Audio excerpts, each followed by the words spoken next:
Ladies and gentlemen, thank you for standing by. Welcome to the State Department briefing. At this time, all participants are in a listen-only mode. Later, we will conduct a question-and-answer session with instructions given at that time. Should you require assistance during the call, please press star, then 0. Now I'd like to turn our conference over to our host, Sean Bartlett, from the spokesperson's office from the State Department. Please go ahead. Thanks very much. Good afternoon, everyone. This is Sean Bartlett. I'm a senior advisor here in the spokesperson's office at the State Department. Thanks for joining us today for this call to discuss updates related to Haiti. Just a reminder, this call is on the record, but embargoed until the call is completed.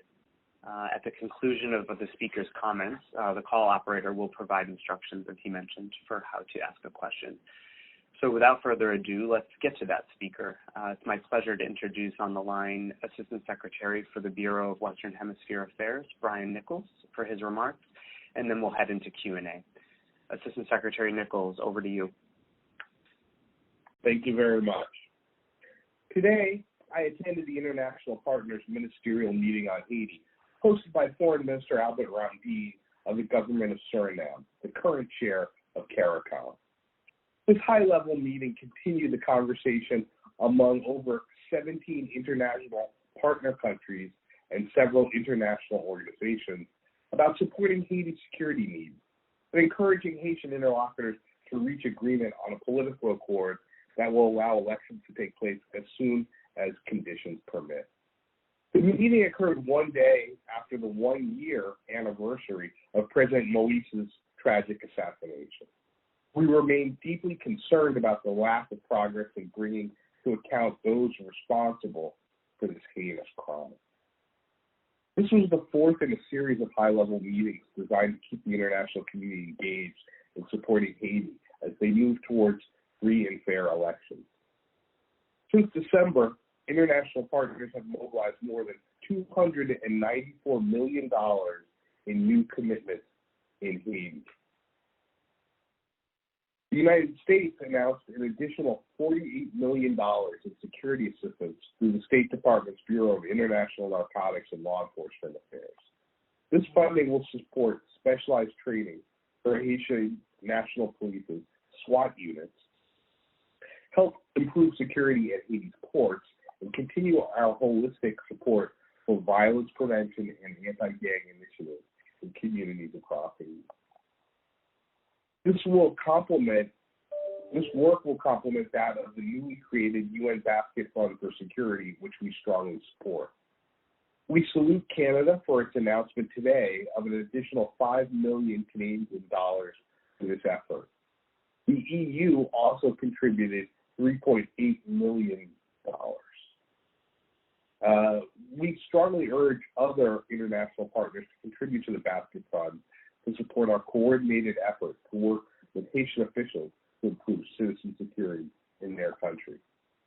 We continue to urge Haitian stakeholders throughout the country and across the social spectrum to work together to chart a path toward free and fair elections.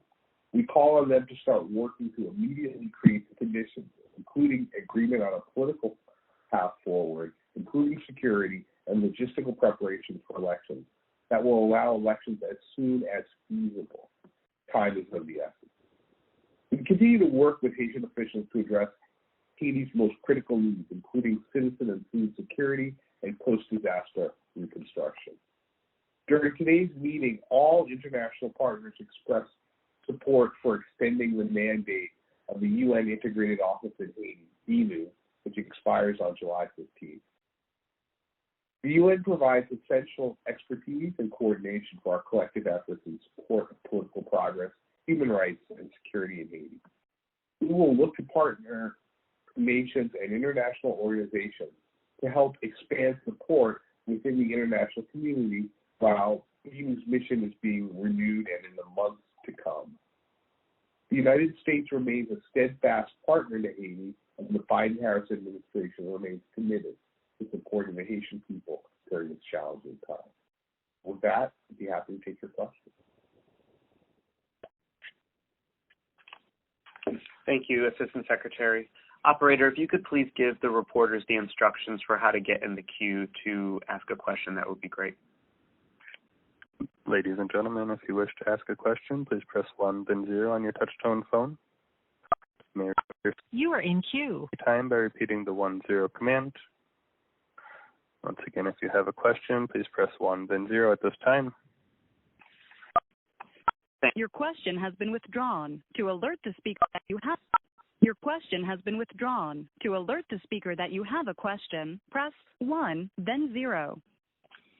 Operator, you are in queue. From the Miami Herald. The line is open. Please go ahead. Yes, hi. Thank you for doing this, Assistant Secretary.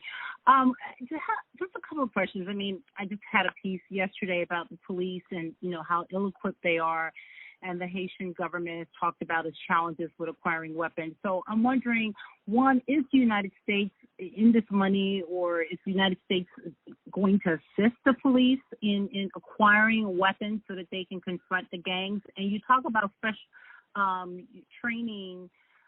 support, security support for Haiti's courts. But today, the main courthouse is under gang control. So how do you envision that, them not just taking back the courthouse, but keeping control of the courthouse, which is a stone's throw away from a kidnapping lair?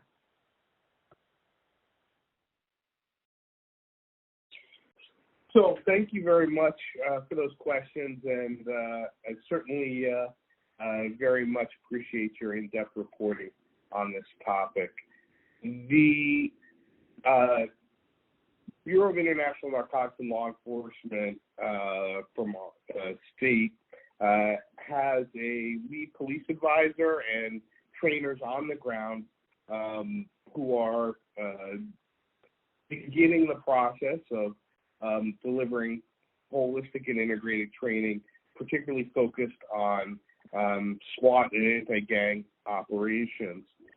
We provided items like vehicles, protective vests, helmets, radios to the Haitian National Police, and we will continue to support them with items that they need.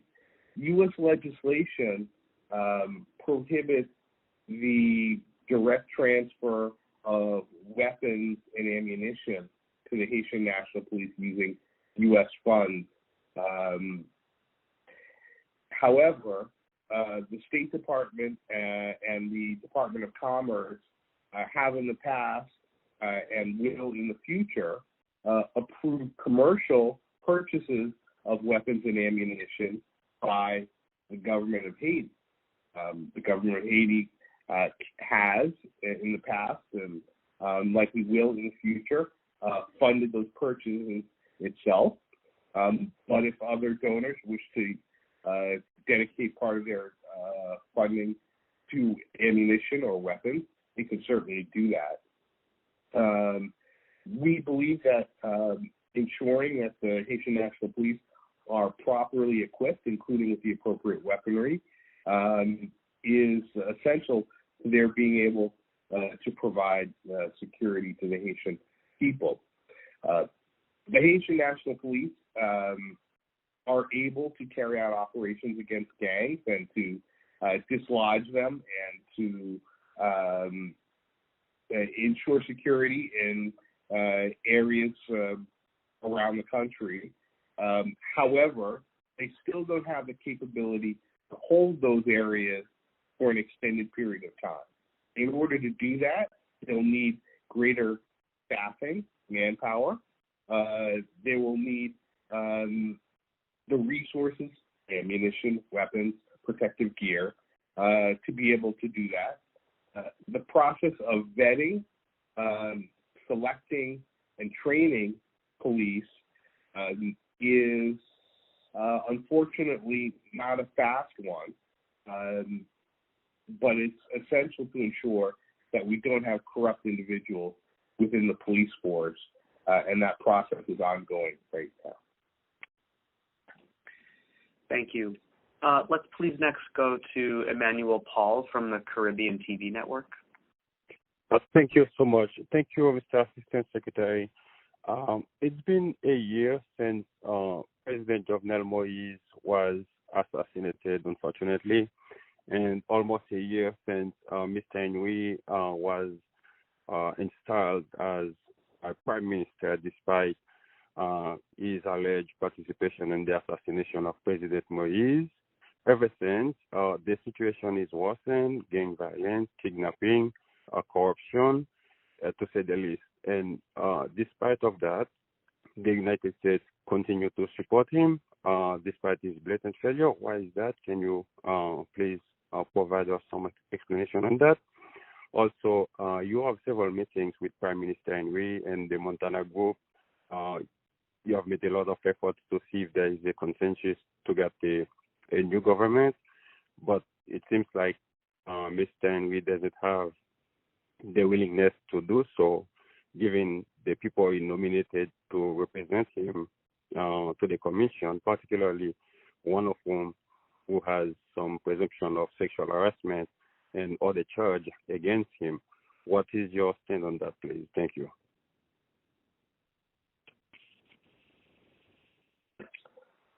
Thank you very much for those questions. They're rather expansive, and I'll try to address them.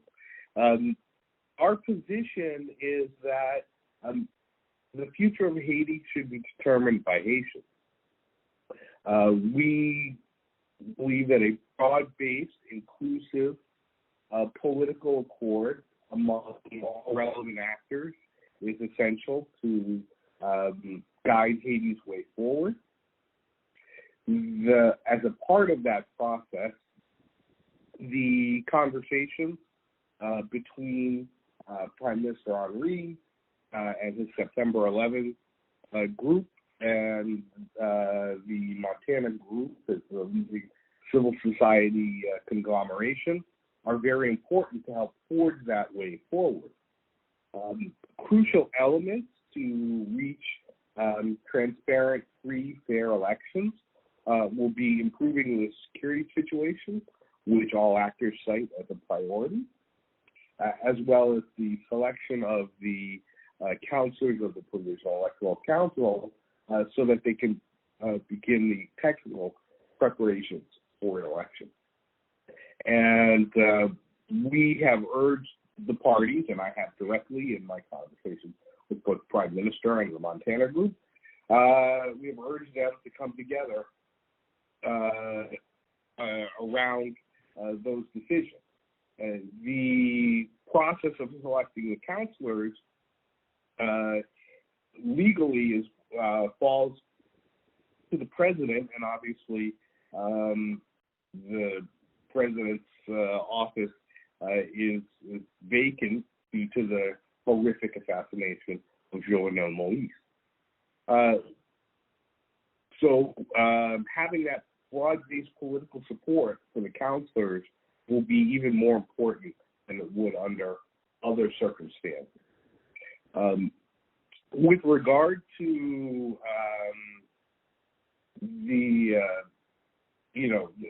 our support for the Henry government, I note, as I have in the past, that we believe that the role of the current government is to prepare as quickly as possible the conditions for elections and improve security, and that its role is not to perpetuate itself in power, but to allow the Haitian people to express themselves at the polls. And in my conversations with the Prime Minister, he has said that's how he views his role. With regard to the other allegations that you made about inappropriate behavior of someone, I didn't exactly hear who you were referring to.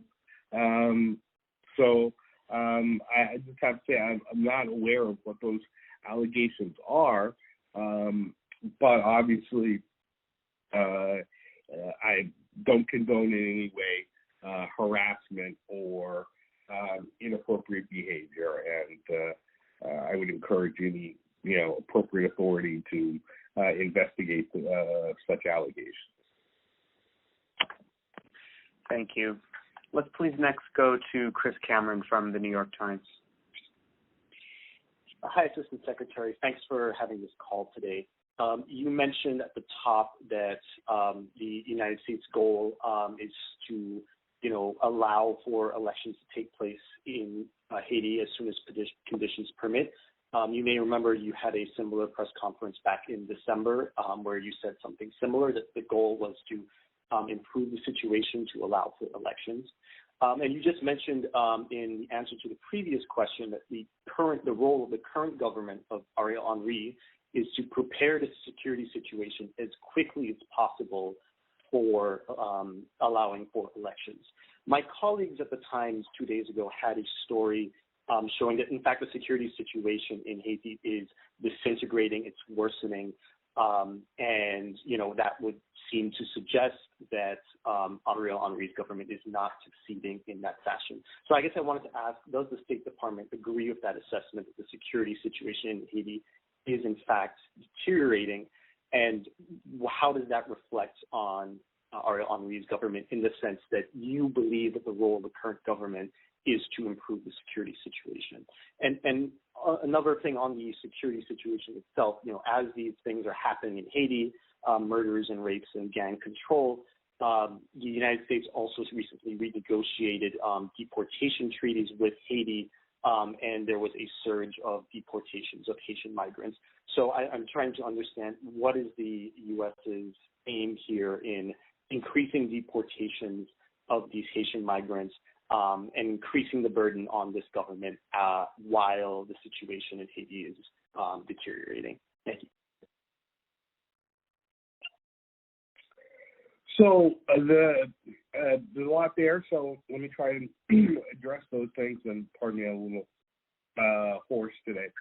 The security situation in Haiti has been precarious for quite some time. But I would not say that it's getting worse. I would say that it is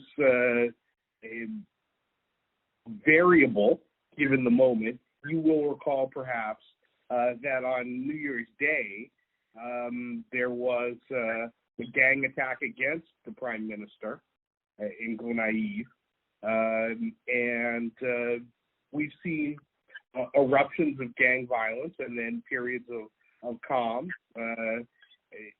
You will recall, I'm sure, the blockading of fuel terminals around the capital a few months ago as well.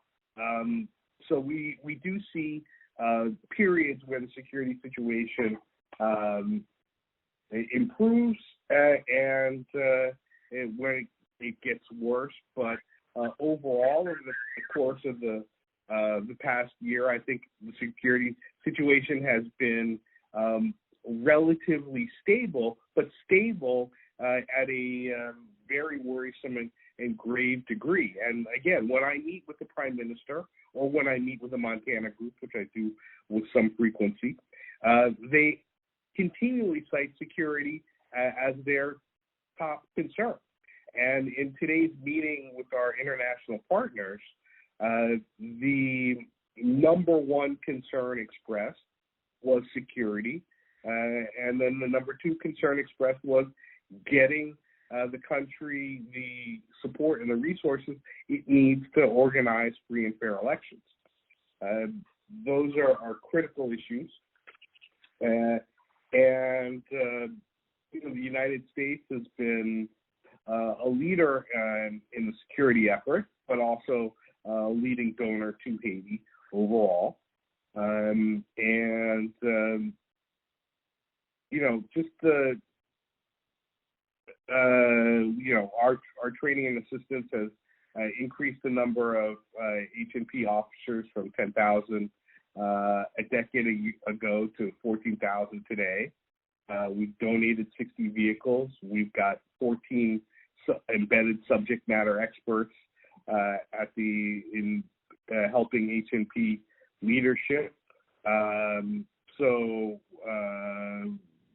We've had, I think, 8 trainers arrive this week who will be focused on special weapons and tactics training. We worked with the Haitian National Police and the FBI to extradite Fermin Yanyan Jolie to the United States. You will recall that he's the head of the 400 Mowozo gang. He's accused of murder, kidnapping, theft, destruction of private property.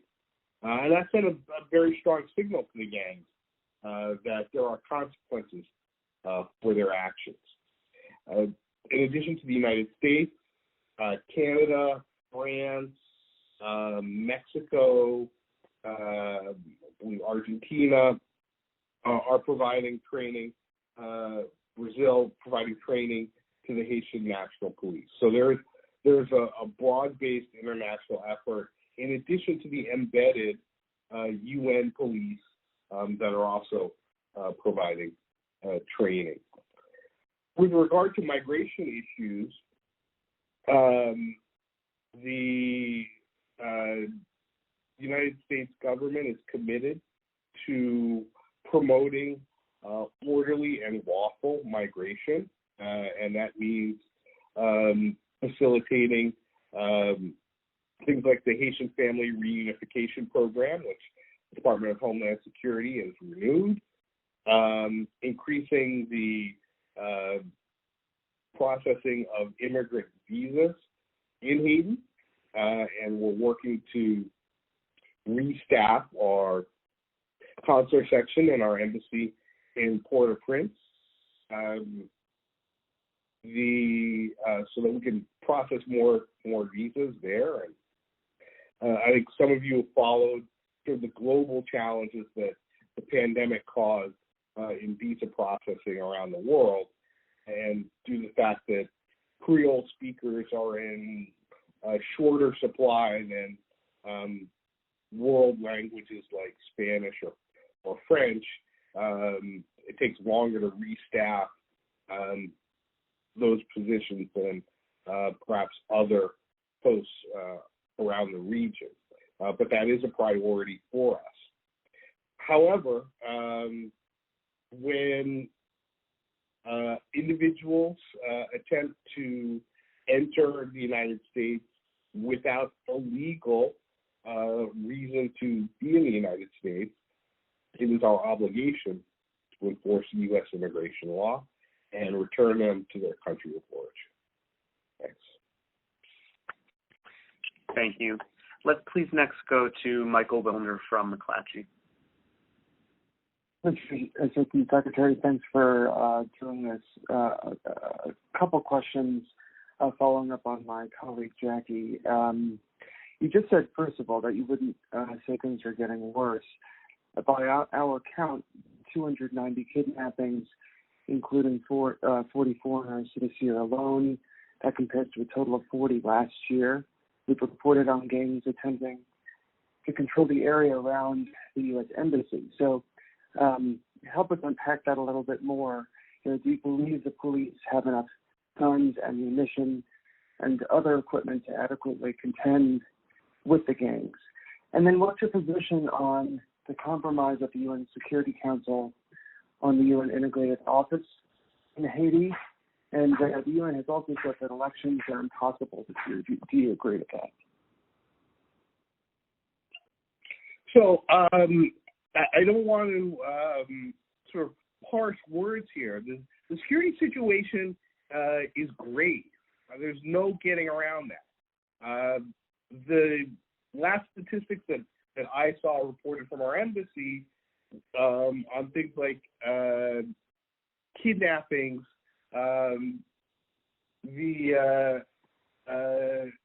last year there were 53 American citizens kidnapped in Haiti.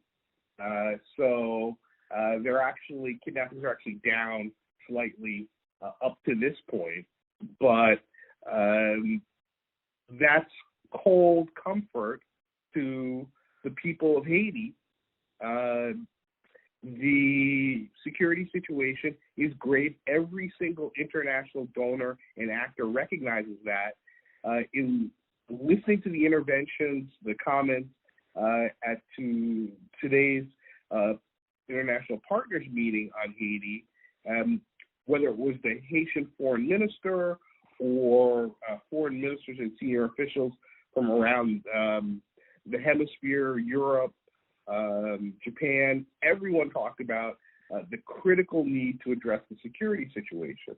And the fact that in the Security Council, where the prior mandate for BNU, there were questions about how long it would be. They got a less than a year mandate. There was not really the focus on security that the current draft resolution has, and countries that previously expressed skepticism about a longer mandate or a more robust security presence are now actually pushing for both of those things. So there's a consensus in the international community. This is a critical situation. It didn't, the situation in Haiti did not get to this point overnight, and it's going to take time to improve the situation. We have to give the Haitian people the resources that they need to bring their country forward to elections and in an adequate, humane security situation. And that's what we're focused on. I don't want to sugarcoat anything. The situation is extremely challenging, and that's why we have been focused on bringing together key partners and donors to provide assistance and focus the international community, even as there are so many other things going on in the world, like Russia-Ukraine. But since December, let me reiterate, we've mobilized more than $294 million in new commitments for Haiti, and that doesn't even fully capture some of the assistance which partner countries have not given us a monetary value on, but we have partners throughout this hemisphere providing police training, ready to support elections, with sort of in-kind assistance that they're not putting a dollar value on. And then with regard to when will there be elections, I think even as we look at the security situation, just the technical preparations for an election historically in Haiti, once the provisional electoral counselors are in place, you will need at least 6 months before there will be, you'll be in a position to hold an election if there's robust assistance to the electoral process from the international community, which I think there will be. But this is something that is vital for Haiti, and as soon as it can be accomplished with the appropriate conditions, I think it will be accomplished. Thank you. Let's take our final question from Danica Cotto of the Associated Press. Yes, good afternoon, Mr. Assistant Secretary. Thank you for hosting us. I had a couple of questions. I was wondering, how confident are you that these investments are working given the situation in Haiti? And if you don't see any changes, is there a plan B? And in addition, what do you say to those who have criticized the U.S. government for deporting thousands of Haitian migrants in recent months, given the current state of the country? So I think the things that we are doing are building the structure that will allow Haitians to successfully determine their own future. We are committed to approaching the challenges that Haiti faces in a different way than the international community has in the past. And, I first started working on Haiti issues in 2004, and looking at the situation then and, looking back in time over the past 100 years of international interaction with Haiti, to use the most neutral term, you continually have the international community taking protagonism, taking agency away from Haitians. And we always end up back in the same place. If we can't have the patience to let Haitians determine their own future, then we're never going to get out of this continuous cycle of international intervention, political problems and impasse in Haiti, acute crises as a result, and we have to overlay on that the fact that Haiti is, because of the problems it faces in poverty and governance, is very vulnerable to natural disasters, whether it be earthquakes or hurricanes. So we can't just go back and do the things that we have always done. I think our provision of humanitarian assistance after the earthquake last August, our support through the World Food Program and through the U.S. Agency for International Development to mitigate food security crises in Haiti, our efforts to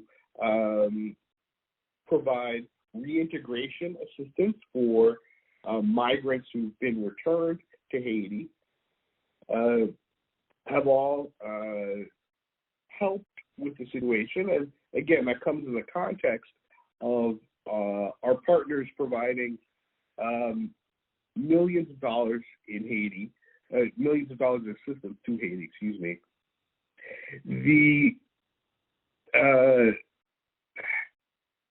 And just with regard to the migration piece, we have to enforce our laws with regard to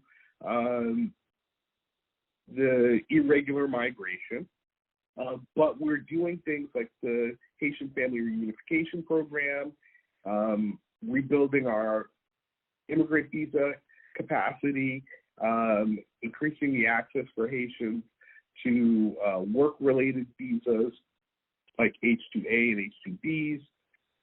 All of those things will help address some of the migratory pressure in Haiti, but the broader efforts that the United States are engaging on a hemispheric level, and I refer you to the Los Angeles Declaration on Migration and Protection that was announced at the Summit of the Americas in Los Angeles. Those hemispheric efforts are geared to address the unprecedented migratory crisis that we are seeing globally. There are, approximately 100 million people who are migrants around the world now, and millions of them are in our hemisphere. And it's not just Haitians, it's Venezuelans, it's Nicaraguans, Cubans, and Central Americans, and we need to address this broad migratory migration challenge with our partners around the hemisphere, as well as with international organizations and like-minded countries around the world, and we're committed to doing that, and we believe that is going to change the dynamic around migration in our hemisphere. But with regard to Haiti, we're going to continue to work to improve the conditions on the ground. It's slow, tough work, but we are committed. This is our fourth international partners meeting on Haiti, and we'll continue going forward to engage, to press, to make sure that the pledges are delivered and that those commitments have a real on-the-ground impact. So thank you very much. Thank you again, Assistant Secretary Nichols, and to the reporters on the line. The embargo on the call is now lifted, and please reach out to Andrea or me if you have any follow-up. Have a great weekend, everybody, and thanks. That does conclude our conference for today. Thank you for your participation in using AT&T conferencing services. You may now disconnect.